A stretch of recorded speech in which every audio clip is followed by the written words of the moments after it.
the weather is good and playing its cards right, it can be amazing. Although the weather totally dictates what you can do here, if you don't accept that, then you're not really accepting the beauty of this place. Getting out in my own backyard, you can't complain really, can you?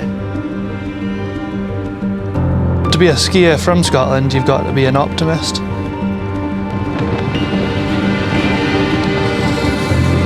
Oh, people massively underestimate skiing in Scotland. A good day in Scotland beats a good day in the Alps, 100%.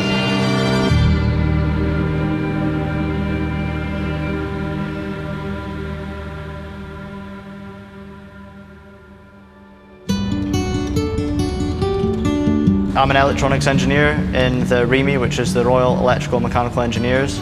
I get to travel pretty much all over the world, working on different bits of equipment and with different units. And right now I'm posted down south at 5 Battalion REME.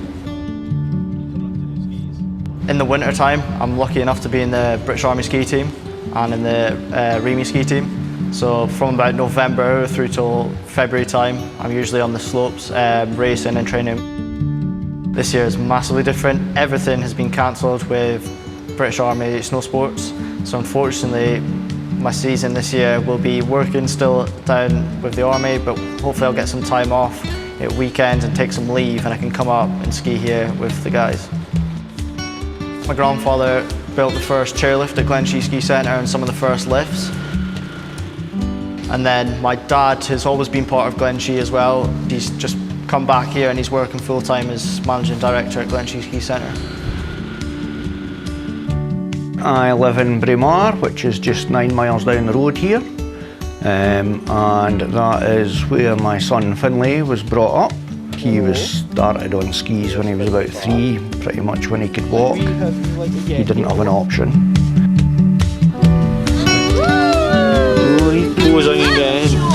You are sure. The only way I was going to get skiing was to get him on skis so I could get him out of the house. I was best man at Farkey's wedding.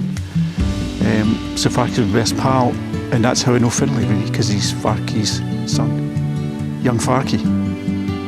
I credit myself with teaching Finlay all he knows, so the fact he's turned out to be, such a good skier has no surprises to me.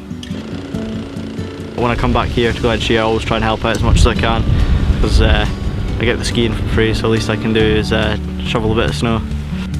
The COVID restrictions really are impacting things. It's going to impact the businesses, especially the ski industry as well. We don't quite know how this season's going to pan out. We know our next review is the 18th of January, but we've been pretty much told we'll be closed till at least the 21st and then see what happens after that. I'm gutted not to be racing with the British Army, but I'm also kind of excited to see what this winter will bring, just being in Scotland and getting out with the guys again, getting back out on the slopes where I used to be a lot when I was a kid and before I joined the Army. And travel disruption in parts of the north of England and Scotland with some motorists. It's been a very snowy winter for Scotland so far. But you can see in Aberdeenshire, 26 centimetres. The snow got so deep in Aberdeenshire, the roads had to be dug out. An entire industry shut down by COVID, leaving Scottish skiers off-piste and piste off. This is probably the most amount of snow I've seen in Braemar before. Maybe not, maybe like 2010, 2011 was like the big years of snow. But this is ridiculous. I mean, we had about half a metre yesterday, and then it snowed again last night, and we've probably had about another foot on top of that as well. The road up to Glenshee Ski Centre, that's closed now. That's been 3 days it's been closed now because the snow's that bad. Ah, hello. Yo, how you doing? Yeah, good man. Are you up yet? Are you still in your pit? No, I'm up, we're ready to go. So I've had a look like sort of up the Keylach way, if you're keen to go up there. Yeah, just outside Braemar, sort of towards where I live. Yeah, pretty much, yeah, so, yeah. If you drive down, we could meet in Braemar or something and then go up there and have a look. I've already checked out, it looks pretty good. Yeah, I'm keen. I'll just get my stuff together and then get in the car and I'll meet you in Braemar.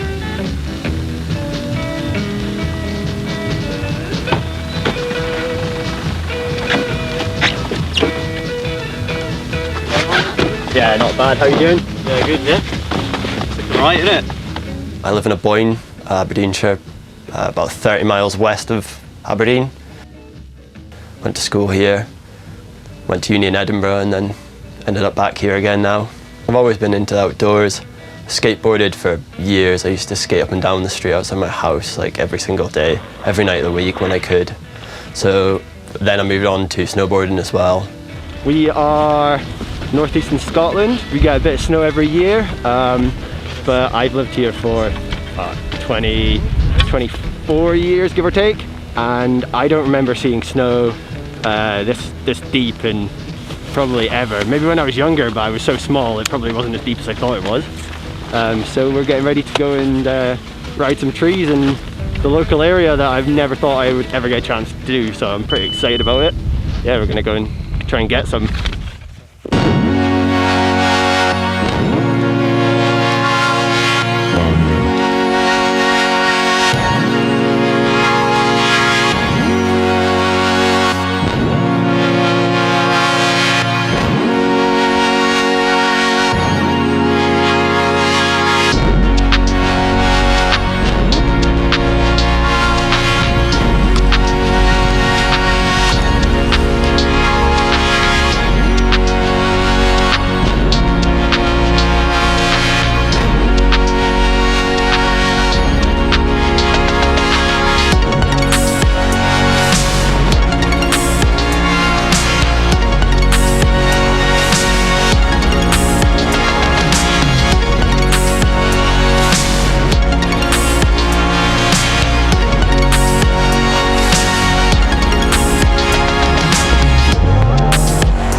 I'm currently training as an accountant. In London, when it's restricted, is like, it's just not what it's supposed to be, you know. I decided that when we were going to come back into sort of tighter restrictions, that I was just going to move home for a little bit. I've never really explored the hills that much, especially in the winter, because I've always been away. I don't know, there's like a warm, fuzzy feeling you kind of get when you're riding on home turf. We've had a lot of snow the last 2 weeks, but it could have been 2-3 degrees warmer and we wouldn't have any snow here. It would just be snow on the very tops, you know, but probably not enough to ski or snowboard. The weather is good and playing its cards right, it can be amazing. 3, 2, 1, drop in, drop in, drop in.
What a day.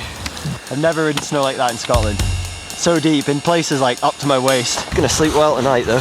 Riding all the way down to the road is something else for here. I know, I wonder how Woody and Rob are getting on the west. Can't be as good as this, surely. Me and Woody first met at a Boyne Academy in first year at school. And once we found out we both like skiing and stuff, I mean, I think it was that season he started coming up straight away in first and second year. We started building little jumps, trying rails and stuff, and then once we could both do backflips and 360s, it was just like any chance we could to build a jump or go and ski like a really steep bit of the slope, yeah, we'd do it. So I've known him since he was quite young, maybe like primary school age. We'd ski together, we'd do stupid stuff together, we'd gym together in his shed in his garden, like just all sorts of random stuff. I mean, I feel like without being rude to him, we were probably both a bit of liability at that point. So he's usually in Canada, I'm usually in the Alps. The last time I skied with Woody must have been 5 years ago, at least maybe 5-6 years ago, when we were still at school anyway. My name is Woody. I'm a Scottish freeride skier. I grew up in the Highlands. I am an electrician, or better known as a sparky. My day by day is swinging the hammer. It's COVID that brought me back to Scotland. If it weren't for that, I truthfully don't think I would have been here. And at this point, there's actually nowhere I'd rather be. I was definitely brought up into just a realm of skiers, which is really nice. Even when I had decided to be an electrician, it was only because 2 or 3 of my dad's mates who were all skiers were electricians, and they seemed to be living a pretty good life of skiing and working and stuff, so I saw that as like a good passageway. I haven't really done a full winter in Scotland for quite a while now, so we'll give it a go, but so far the weather's been quite determining of what we've been doing. We did have some great snow for a while, but me being a weekend warrior, missed out on a lot of it. Whenever it comes to the weekend, I have to just go full whack at it, and you know, the weekend is everything really, which gives you annoyingly just a very small window for trying to do what you want to do. But sometimes it works out, sometimes it doesn't. I mean, the beauty of it is that I just drive around this beautiful countryside here, surrounded by beautiful mountains, and you know, sometimes it's like, oh, I mean, you'd be happy just going for a drive here, so it's nice to get paid and do it. Sometimes it sucks when it's like an absolutely stunning day, which I know, you know, on the west coast here or anywhere in Scotland, like if you get a beautiful day, you're like, okay, this could be 1 in a million. You want to be doing something, like going out there and getting it. So like, even when it's like those beautiful sunny days, I'm like looking and I can see all the mountains, and I'm like, oh, like itching, because I'm like, you know, it's not like I can't go ski it right now, it sucks. Yeah, I'll maybe swing by after work to see how Bob's getting on with his fence. Maybe, I don't know, maybe not to help, but a bit of moral support. I have been watching the other fellas on the East Coast, and I mean, they've been skiing some Scottish powder, which is unheard of back in my hometown, so I mean, I'm happy working away, doing my job. I actually really enjoy it here. Pia always waves at me out the window. Such a sweetheart. 2 weeks ago, maybe even less than that, there was snow everywhere. The mountains are covered. This road had snow all over it. It changes so fast here, so fast. It's so unpredictable. The weather condition is looking like it's just raining all the way up to 700 meters, a little above maybe, and then it's going to be hopefully snow above that. But the freezing temperature, I think, is like 1200, and the top of Glencoe Mountain I think is like 1118. So yeah, it's really hard to say where we're gonna go with it, but you know, I have it in my head that as long as we get high enough, there'll be something to ski, there'll be something to do, which, to be honest, I'm happy with.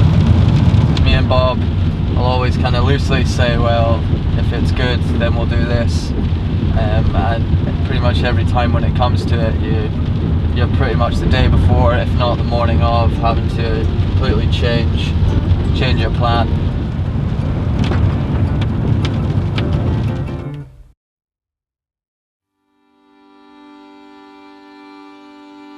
I live in Glencoe with my partner Karen and our dog Corrie. We are lucky enough to run Signal Rock Cottages, which are like 4 self-catering houses tucked right in the bottom of the glen next to the pub. So it's kind of like an absolute dream position to be in, like absolute dream. So that takes up most of our time in the summer months. We also run Rugged Paddleboard Glencoe, so we take people up paddling on the loch, and yeah, it's just the most amazing setting to be in and share with folk and hang out with your mates. COVID restrictions have sort of shaped the winter in that we're not going away anywhere, we're not going to the Alps or not doing any trips further afield, so we're in it for the long haul in Scotland, which is kind of cool. Kind of cool just to commit to that and get settled in. In the shorter run right now, we are pretty limited. We are meant to, well, luckily allowed to do exercise in the mountains and kind of got the all clear from mountain rescue and the other services that we can go out. We can still go ski touring, which is amazing. Obviously trying to keep it within our limit, try and reduce the risk, reduce the hazard of taking a trip to hospital or anything like that. But we're not travelling around, we can't really chase the snow to the east coast. It looks amazing over Glenshee, Braemar way, so that's going to have to wait. So a little bit more restricted, just making do with what's on the doorstep. Trying to build a fence, just to replace the old one that was falling down.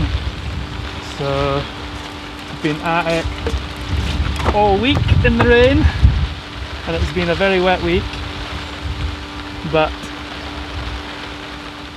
when it rains like this, it means that the skiing is not going to happen. So Scotland's just so variable, it changes hourly.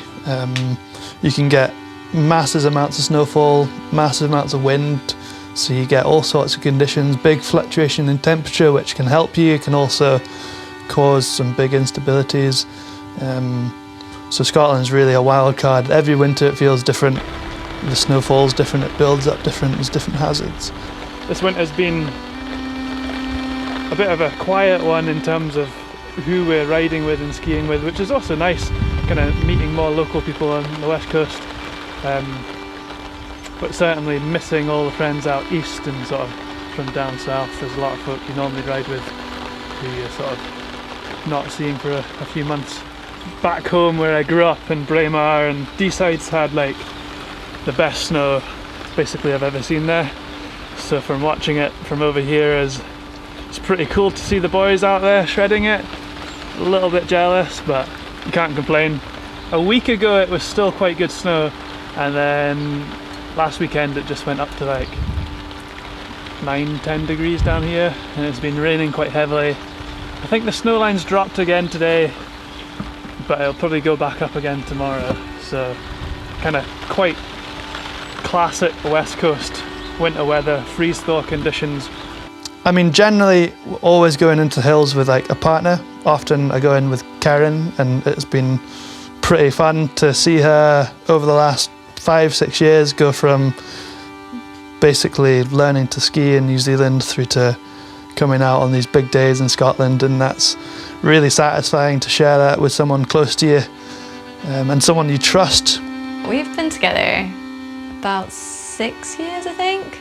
I was travelling a lot and he was back here at uni and came for a visit, and I don't know if I fell in love with Scotland or him more, a bit of both, and I was like, well, I can see this working, so went from there, and then yeah, like 6 years later, here we are.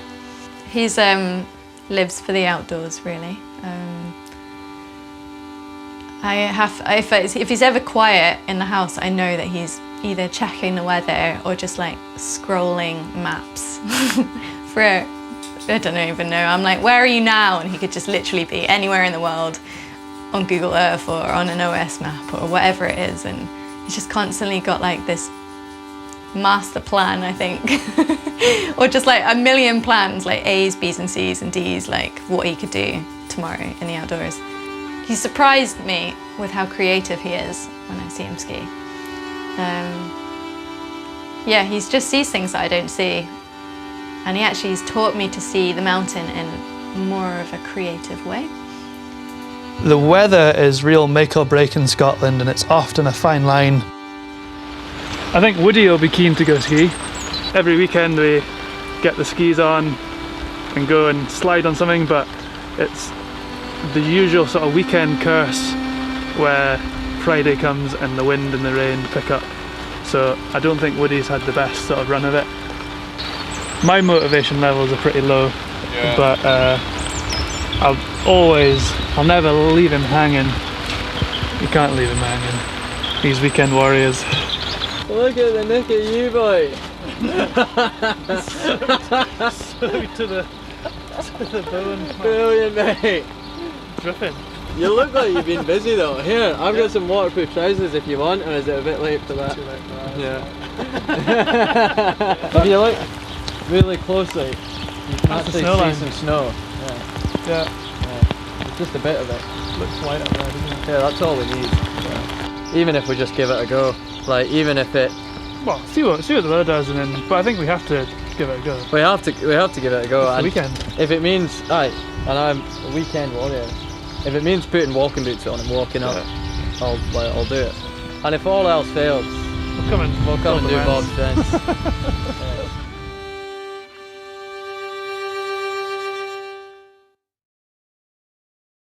Plan is, we'll head up to the mountain and we'll probably have to wear trainers to get up to the snow level, and then we'll just see what it's like up there. I mean, I haven't been skiing properly in a couple of weeks, so I'm just dying to get out of there. We pretty much have like a 5-hour weather window right now where it's not too windy and wet, so you just gotta go for it. Pretty excited. It's not raining. It is warm though. It's saying it's 10 degrees, which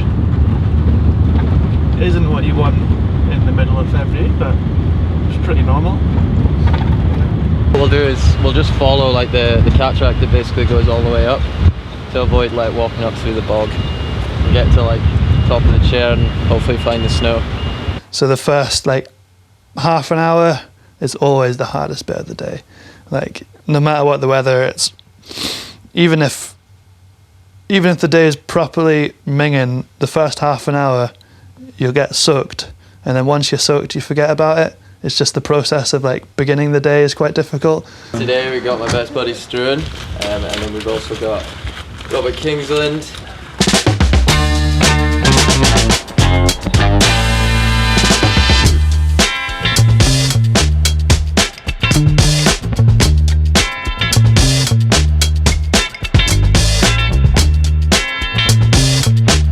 I guess when in doubt, build a booter.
Skiing in Scotland, I remember being in the rain, in some ditch with some dirt and building the jump out of it. The problem with the jump is that we go through this canyon deep and it's starting to show and the inrun's starting to break up. So I'm a bit worried about falling in the river.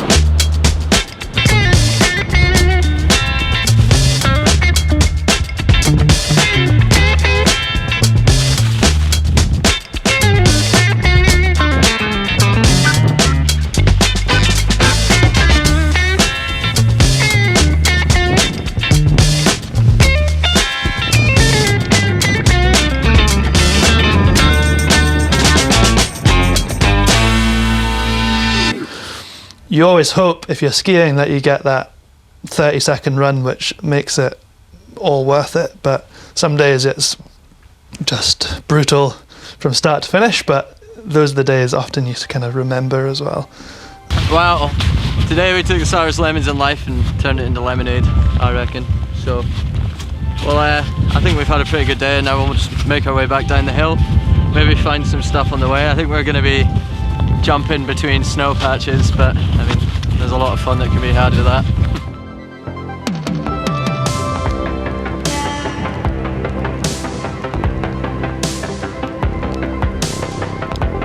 As a skier, especially in Scotland, whether it be relative to climate change, there's been a huge change in the the skiing in this country even since I was a young boy, and that's only 10-15 years ago. The weather in Scotland used to, I wouldn't say we had more snow or we had colder winters. I feel like what we get now is more up and down. So one week it's going to be -3, but then the next week it's going to be +5, and then -3 and +5. We've had like 2 or 3 seasons that now it really affects us, and I definitely believe that's because of climate change. Yeah, there's definitely climate change, there's definitely something happening. This season, for example, we had a really cold spell for nearly 8 weeks. You guys know that, you were here. For 8 weeks we had pretty constantly cold weather, and sometimes -18 up here. And then all of a sudden it changed, and it's been mild now for close on 5 weeks. And that's unusual. It's the big swings in temperatures, that's not normal. The storms are bigger, the wind speeds are higher, the rainfall's higher when it does rain, the snowfall's higher, everything is more extreme for sure. And I think the snow level, it's definitely moved a little higher up the hill. And that, because the hills in Scotland aren't, in the scheme of things, that high, that's our issue. We could do with them being another couple hundred metres higher, and then we'd get much more reliable snow cover, but that's where we're at.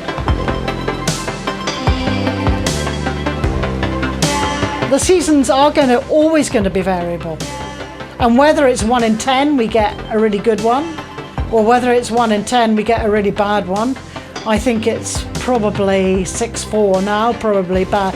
Not bad, but variable to good.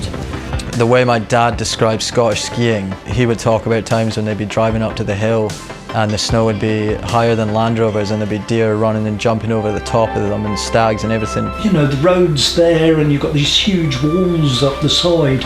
You'd have the deer jumping over the top as well. To describe how much snow there was in those days, you just can't do it.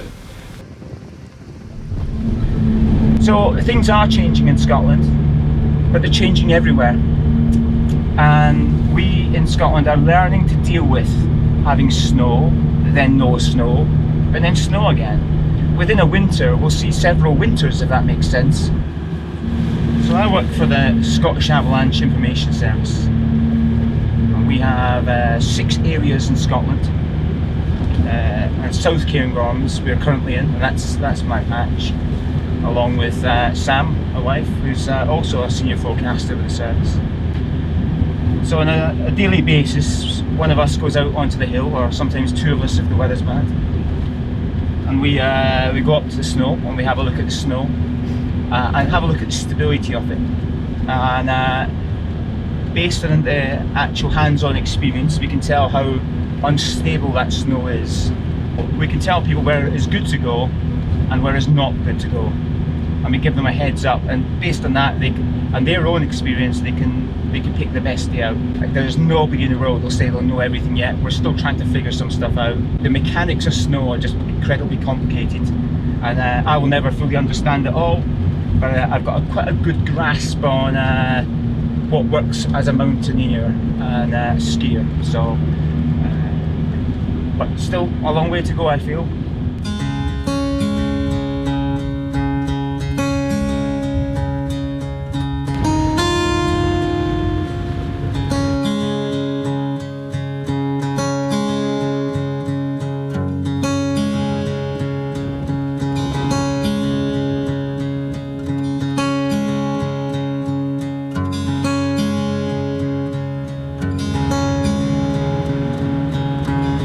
So today I am looking to just check the stability of the snow, and really at this time of year, you know, it's very difficult, isn't it? We look around and think, oh, it's patchy. There's no snow compared to what we had a month ago. There's no snow, but actually, avalanches happen pretty well any time there's snow on the floor. There can be next to no snow, and there can still be an avalanche. And in Scotland, we have this thing where we can have quite small avalanches with serious consequences, and that would be right now in these conditions.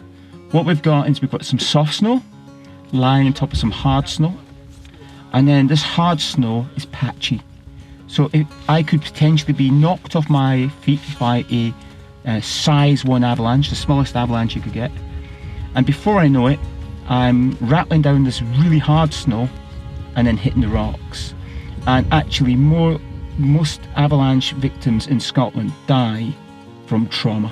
They die from hitting rocks. Why is it crusty on top?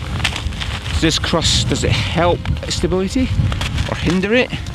Is this bit here, if we were getting loads of snow tonight, is that going to become the next weak layer? I don't know at the moment. But this point is observations. Right from the very start, you should start to really take note of what's around you.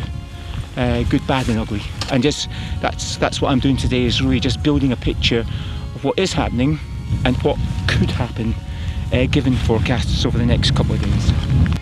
So typically at the moment, I would say we're kind of telling people, warning people about the tops of the gullies. I mean, you can come up all the way to the top of a gully and find actually it was quite straightforward, but on those last few feet of climbing, perhaps this last 4 meters of climbing, it could be actually quite a risk. And in fact, that's the last person that died in this area. It's exactly what happened. Virtually no snow all the way to the top of Loch Nagar, and just on those final few meters he was avalanched, and very quickly he hit rocks. Right now in these conditions we won't see burials, we'll see actually people getting hurt on the rocks.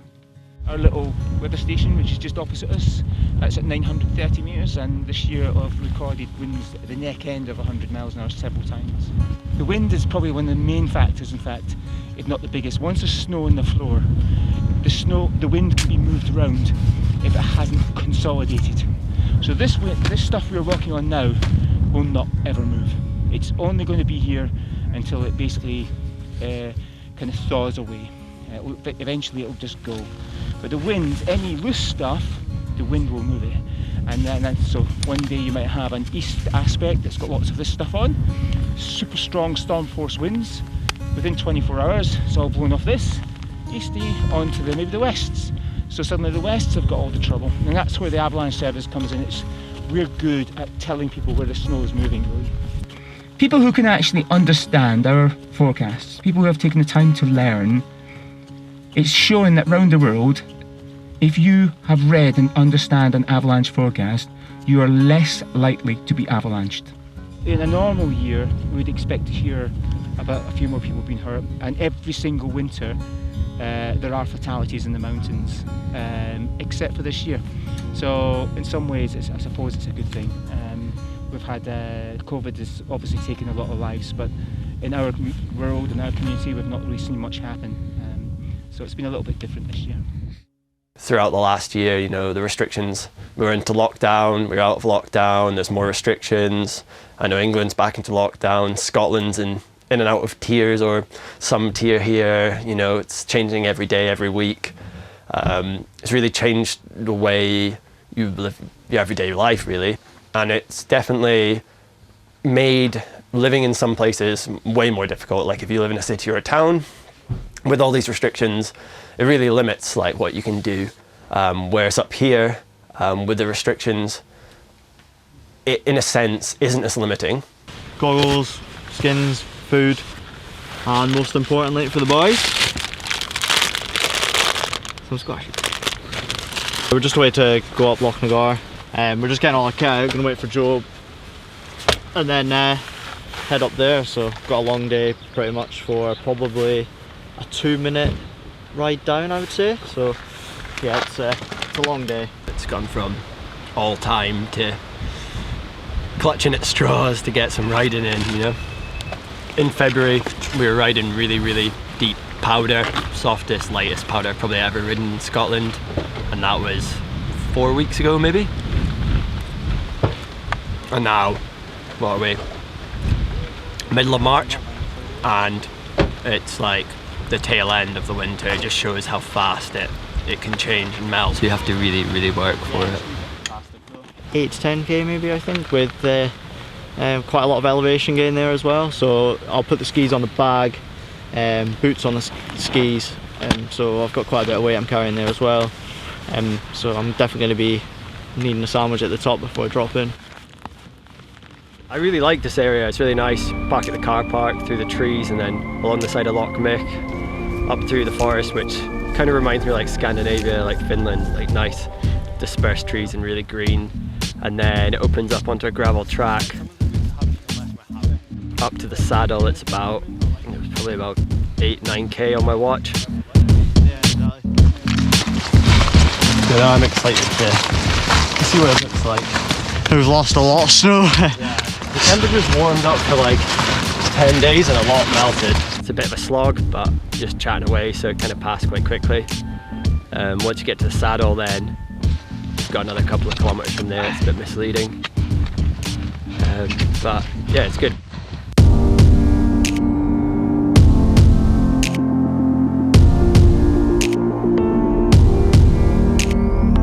Once you get up to the top, you can kind of see what you're doing, which is quite nice. Kind of spot the line coming down and then have a look at any other options. That's steep as there. Yeah. That side, yeah. Yeah, drop in.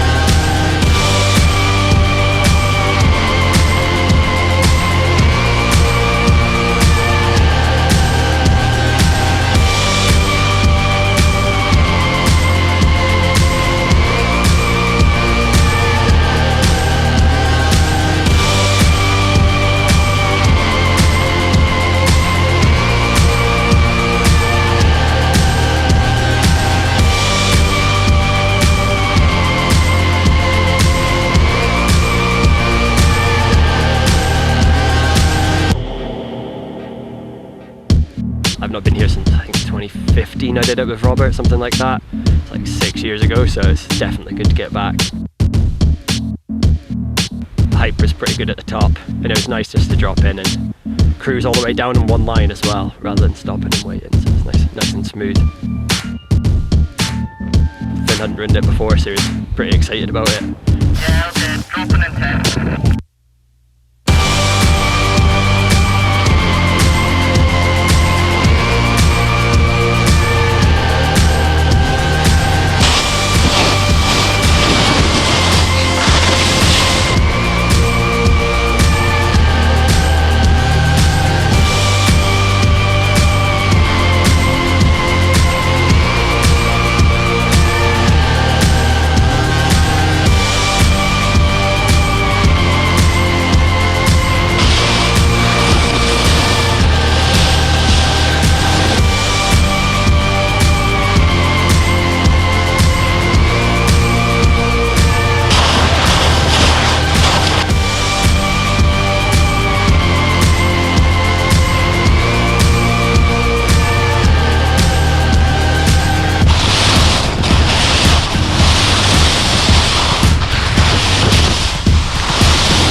We got 2 runs of the black spout, and yeah, it was awesome. It was pretty incredible. I feel like the little mission we went on is definitely well earned. Short run, probably only like 40 seconds each one. 2 hours there, 2 hours back, but I feel like you got to earn those turns for sure. To be a boarder in Scotland, A lot of time it doesn't come on a plate. You have to work pretty hard for it. This year especially extra hard because nothing's open. So everything you really have to put your gut into, and a lot of time involves a lot of mental and physical game.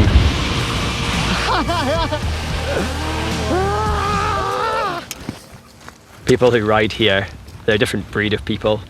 They're definitely way more determined, and they know that they could walk all the way here and it could be absolutely terrible, but they'll still go out and do it.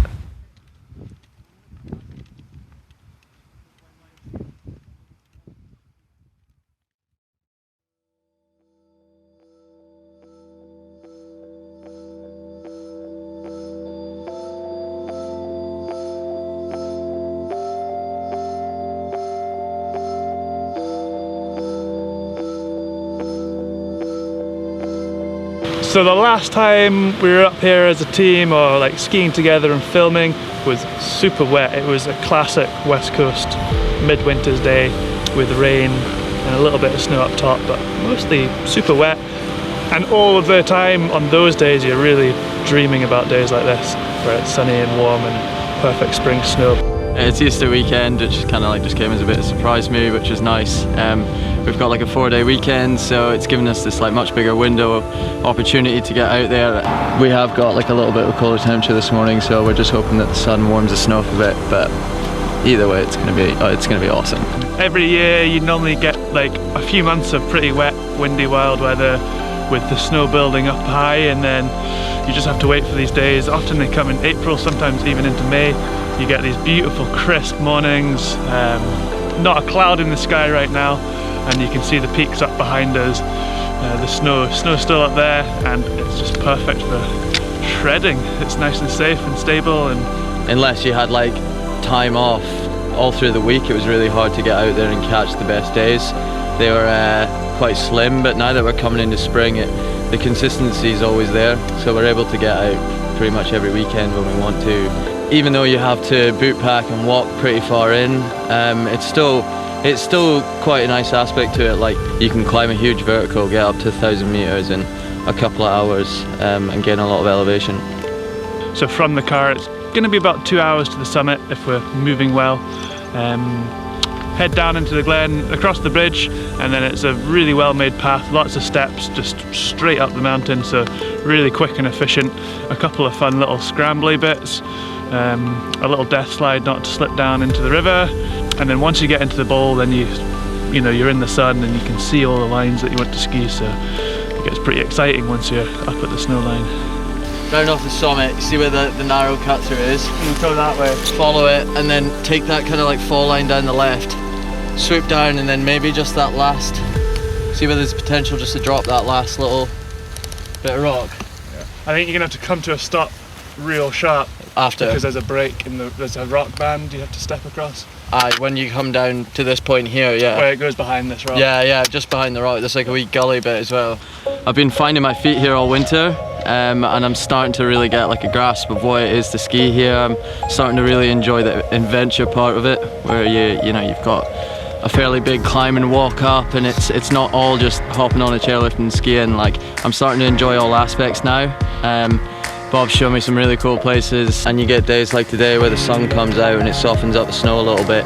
Sometimes that's the funnest snow to ski on, because you know that it's going to be a bit more stable, and that it's also just going to be a little bit softer, so you can go a bit faster, and it's just a little bit more forgiving.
always say you've just got to be in it to win it in Scotland. If you put the days in, ski through the rain, ski through the blizzards and the whiteout and the ice, then eventually you'll be able to ski sort of the good days like this. But you sometimes just never really know when they're going to happen. So even when it looks miserable in the car park, just get your head down, hike up the hill, see what happens in the day, you know.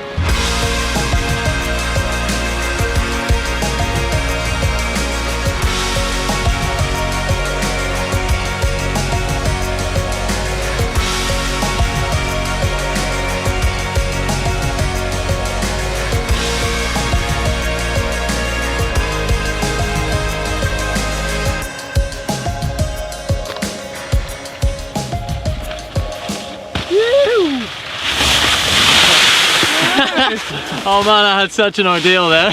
For me, I've taken a huge amount out of this season, which I'm looking forward to applying further in Scotland and anywhere else I go in the world. But it's just amazing for me that after a few years of travelling and seeing different places, that actually coming back home to Scotland, where the roots are and where I feel most at home with my skiing, is exactly where I've progressed further with more climbing, mountaineering and skiing more unique lines. When Woody first turned up here, I was like, I don't know if he's got it in him, but he's really proved his stamina, determination, his grit, and he's turned out to be a pretty good ski tourer at the end of it. Yeah, I'm blushing from the man himself.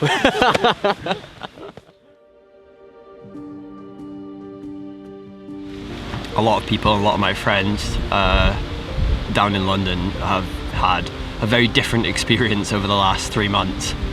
And I feel quite lucky that I managed to escape the city and get back up here. And we got a season like they haven't had in like 10 years, and I think I just completely lucked out. I'm very, very grateful for that. Being a Scottish skier is really important, especially with my dad being managing director at Glen Shee and having such a strong family connection to Scottish skiing all the way back through to my granddad. Yeah, it plays an important role, really. Although to the naked eye, to a lot of other people, they look at you and think it's complete madness, it is always worth it, no matter what. Every day I've gone up there, I wouldn't change it. I wouldn't have not set off that day. As Scottish skiers, we're often up against it. We're up against the weather, the bad light, the howling gale, the narrow slopes due to the snow fencing that we have to erect to try and catch the snow from the gale force winds. To be a Scottish skier it's a great thing. You know, it's a great thing. You can ski in Scotland in some of the best snow in the world, and then when it does turn, it can be pretty grim. And we all know when it's good, it's really, really good. But when it's bad, it's unspeakably awful. This winter has been unique for everyone. For myself, being in Glencoe with very little work, it's been phenomenal. We've had a super cold, dry January and early February with unreal conditions, but also challenging, not having the same crew, not having the lifts open, but it's just led to meeting new people locally and, you know, getting the head down and just getting those miles in. And the more that we've been hiking up and skinning and, you know, doing our human powered trips, the easier it's become. And you say to people, they ask you what do you do as a ski area in Scotland, and they look at you like you are the Loch Ness Monster. You think, there's no skiing in Scotland. They don't believe it. And I think a lot of people are like that. They don't believe the skiing in Scotland. I don't believe it sometimes, to be honest. You meet people all over the world and they've always got a story of like skiing with a Scottish guy who just absolutely loved it. And you always meet like some other Scottish folk who just absolutely love it and they go out rain, sleet, hail or snow. But they always say if you skied in Scotland and you can ski in Scotland, you can ski anywhere in the world. And that's definitely true, because you'll get all sorts of conditions in one day in Scotland. So there's a great saying that if you can ski in Scotland, you can ski anywhere. Yeah, but I think if you can ski in Scotland in the real changeable conditions that we get, you could ski anywhere, for sure. You've got to seize the moments, you know, because we don't get that many perfect days. And I think that the buzz that Scottish skiers get from being out on what they consider to be a perfect day, it's, you know, these are the ones they'll remember for years. The one thing I would say about Scottish skiing is that a lot of people are off put by it because of the weather, and I think you have to look through that and look beyond that and appreciate it for what it is. And a lot of the times we go out there and the weather isn't amazing, but then the days when you do go out there and the weather is perfect, then there's just no other feeling.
What?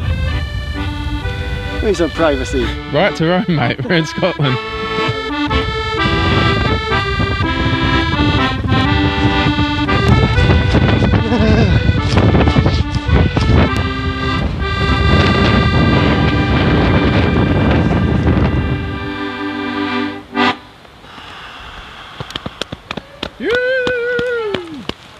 So good.